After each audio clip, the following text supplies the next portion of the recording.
Hello and welcome to another Pauper video. I'm Kalikaiz. Today we are going to be discussing the Pauper Decks of the week. We're looking at the Magic Online metagame, checking the trophies, and seeing what did well. Plus we're checking out what the spice is, what's the coolest brews that someone has created, or what are the tweaks that are making them successful. Before we get into it, make sure to like and subscribe. Check out patreon.com/Kalikaiz if you want sideboard guides, and join the YouTube membership for early access to videos. All right, why don't we go ahead and get into it? Oh, one more thing. Make sure that you sign up for the Upstate New York second Pauper Open, which is happening on August 9th in Rochester, New York. That's going to be at a brewery. There's a 64-player cap, and I believe at the time of this recording, there are 20 slots left. So with a couple of weeks left, there's not that much time for you to register and get your slot, but I will be there. Hopefully we'll see you there. So let's get into the metagame. What happened this week? This is actually last week. Let's move on to this week. So we have a flip-flop in the top two decks. So last week we had mono red at 17%, spy combo at 11.4%. This week we have spy combo taking the top slot with mono red at 14.8% of the trophies. So if I look at the mono red that actually occurred, we had 1 ping burn, 6 rally burn. Really, one of them was a go wide deck, which I will describe later. And then 19 of them are madness burn. So 73% of the 14%, probably around 10% of the metagame, is the mono red madness burn deck. And then below that, we have Fae, Wildfire, Mono Blue Terror, Elves, and Affinity. We did have a couple of trophies from Blue Red Fae, which was cool. We have Is It Terror down here, Gardens. Tide has completely dropped off. I'm not sure why that is. So if we look back, it's probably due to the mono red. But yeah, we're not seeing High Tide really around that much. Looks like as mono red continued to climb, High Tide went down. I think that the mono red players have kind of switched to an all 8 blast plan, so they're all playing 8 red blast, and that really stuffs the High Tide deck. It's hard to work through that with the combination of the clock. Now I wanted to check out the meteoric rise of spy combos. So here's 4 weeks ago, literally not on the table. July 1st through 7th, we have a 4% spy combo, which we had 7 trophies. The next week it hits 11.4%, which is 21 trophies, 3 times the size. And then this week, 31. So very, very drastic change in the metagame. I recorded a couple of videos on this. One is live right now. One will be live. That will be going up for members shortly. But this deck is real. It's very, very, very strong. And as soon as you know they're on it, basically what's happening is they are giving you the chance to turn 3 them, and if you don't turn 3 them, they will turn for you. And why do I say turn 3? Well, if they're on the play and they're all very consistent turn 4, just kind of just like Tide, they say, I'm going to beat you on turn 4. You have to turn 3 me on the draw, which is kind of difficult for a lot of decks. If you're going to be trying to defeat them, you may be wanting to play a heavily removal based deck, but you need to have a clock as well. So I'm not entirely sure how to push through. One pilot told me that the Blue-Red Terror deck is difficult to face, but that's not really popping up very much, so maybe people need to move on to it. But that's neither here nor there. Let's check out some of the spice. So we did have a couple of infects. This player, Rivenex, so they've played Fae in the past, but they're playing a Simic version of Infect, playing Blighted Agent, which is unblockable. And then they're not doing any of the Relics Roar nonsense, but they are playing Slip Through Space as an unblockable card, and then Spell Pierce, an unstable mutation, which is kind of a giant growth that sticks around a bit. That's cool. I like that a lot. Infect is difficult. So here is the Go Wide Burn.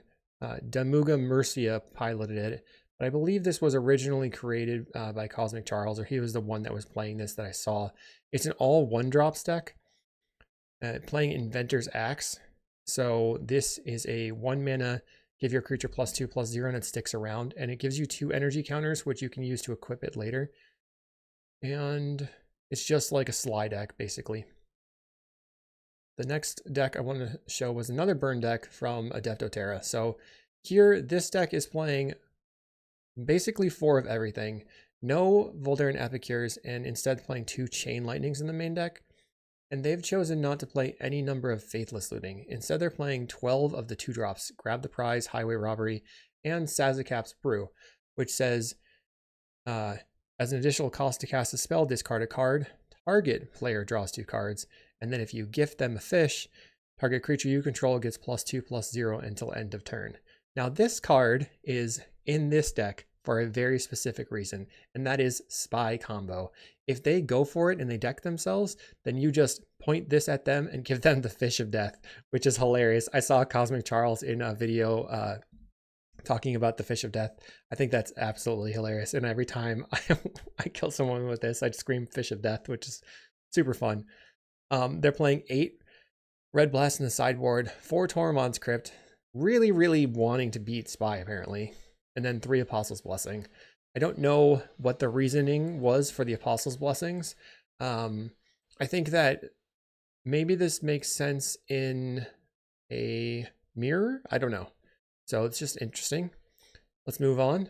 The next one was Grixis Control, which actually this is pretty spicy, so we can move it up the spiciness scale quite a bit, probably way up to here. But this is from Polar Robin.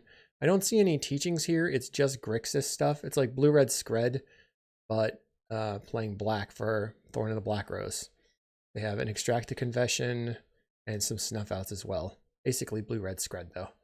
But you know, seeing Grixis as a deck in the metagame is pretty interesting. So now we're moving on to Ruby Storm. So this is Cosmic Charles's Ruby Storm list. If you haven't seen it before, they are chaining off with a couple of cost reducers. They have 9 in the deck. They have Goblin Archimancer, Nightscape, and Thornscape, which all cost reduce the red spells. And then they're going to be rummaging through their deck with cards like Electric Revelation, Laughing Mad, Pirate's Pillage, and Big Score. And then eventually win the game by attacking with the Seize the Storm token, or Stream of Thought looping onto your opponent. And 2 things with this deck that I didn't really understand before, which are really interesting, is that Stream of Thought, when you target yourself, is going to be putting back some of your putting draw spells into the graveyard, so you can kind of go up on cards that way with the mana advantage, with a card advantage from your like win condition. But it also is important that while you're playing the deck, when the Electric Revelation goes to the graveyard, in your hand, it's card neutral. So you discard a card, you draw 2 cards, that's card neutral. But if you cast it from the graveyard, that actually goes up on cards because you're discarding a card from your hand to draw 2. So it's kind of like a divination there, which means that when you pilot the deck, you want to be casting your cards from exile with Glimpse the Impossible or from the graveyard as much as possible to go up on cards in hand.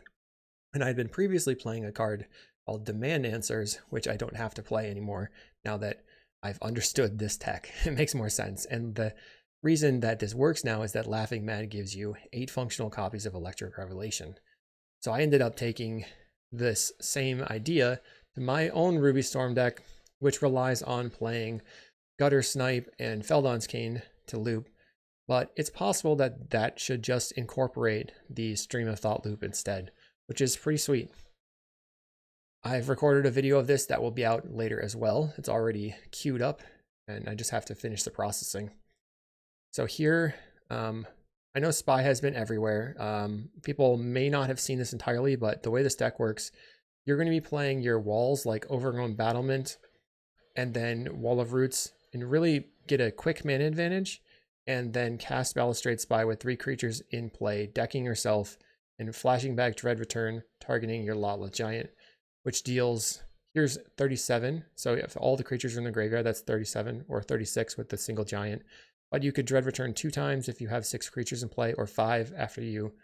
So for 5 creatures in play, you could Dread Return the giant, then you'd have 3. Then you Dread Return another giant. There you go. That would be around 70 damage. So that's quite a bit. And then this player did something which I like in the deck. They are playing 5 lands, 4 Winding Way, 4 Lead the Stampede, which makes sense. And the tech card here is Elven Farsight as a 4 of. Some people are playing Lotus Petal. There's all sorts of ideas of how to do it.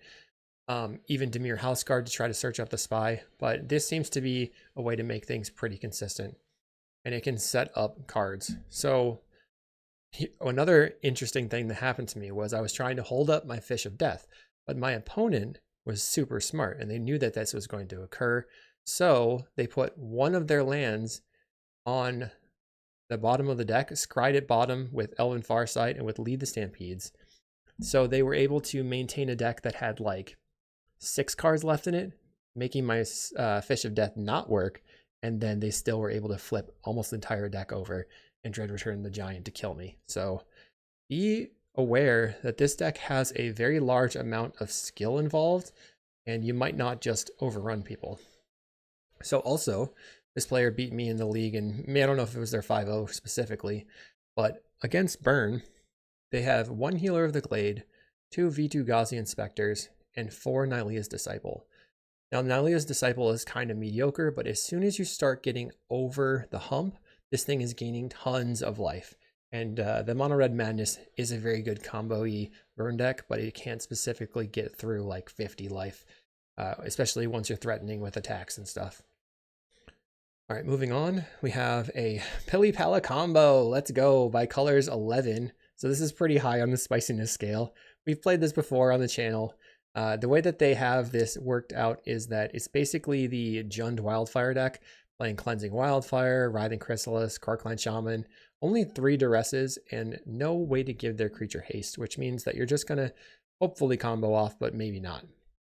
But the cool thing is that Nyxborn Hydra is a way to attack for infinite damage on the turn you combo off, since your Pili-Pala will not be summoning sickness, because it's obviously able to tap and untap, and then you just attack for a million, which is sweet. I ended up taking this into a league off camera, getting a 4-1 and losing to Gardens, which I believe is probably a bad matchup, but it was pretty sweet. So try that one out. Next, I have a Dimir Terror by Carves. Now, this player is one of the top Pauper players for a long time, and I would probably hesitate to even call this Dimir Terror. This is really mono blue terror splashing for Snacker.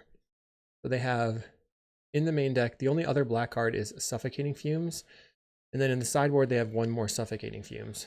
Maybe this is specifically for elves, I don't know. But with 4 Snacker, they have, let's see, Brainstorm, Mental Note, and then Focus the Mind to get rid of the Snackers. Otherwise, they're just going to try to mill them over, or they have a single blue-black land in order to cast them. Very strong deck. The next deck is a new development from Walker 735 in combination with Giorgio Combo.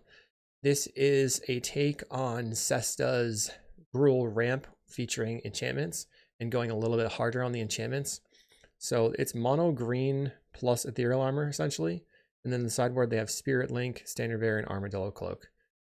And otherwise it's sort of like a ramp Bogles. 16 forests, they've got Abundant Growth, Utopia Sprawl, Wild Growth, and then the payoffs are Ancestral Mask, Oran Arlid, and Silhana, and then Nyxborn Hydra. I saw another player actually 5-0 with this in the same week with the exact same deck. So it's cool if you want to be playing a Bogles deck that's a little bit more resilient. Top 2 decks, let's go. Another Carves deck. This is Grixis. Looks like a Grixis Control with 4 Terror, 4 Snacker, 2 Mystics, Brainstorm, Ponder, Scred, Spell Pierce, Counterspell. Some Highway Robberies here. Is it Charm to ditch the Snackers? Very cool. So, you know, Carve's always pushing the limit on what is possible in terms of these like blue-based control decks. And then the last deck was Dimir Affinity by None of Your Business. Well, I guess I'm going to take a look at this anyway, None of Your Business. We have Dimir Affinity, but basically this is just a Gardens deck. And it's got 4 Refurb, 2 Pact Altair, and 4 Mirror Enforcers as their threats. But they also have 2 Cornered by Black Mages and 4 Black Mages Rod. And the spiciest thing I thought here was 3 Ghostly Flickers to be flickering maybe their Tithing Blade over here, your Black Mage's Rod to make more creatures, Grim Bauble, got Blood Fountain, Fanatical Offering. Really cool deck. I'll have to try that soon. So let me know if there was anything that you didn't understand or any deck that stood out to you that you didn't cover. Hopefully you're enjoying playing some Pauper. I'll see you in the next video.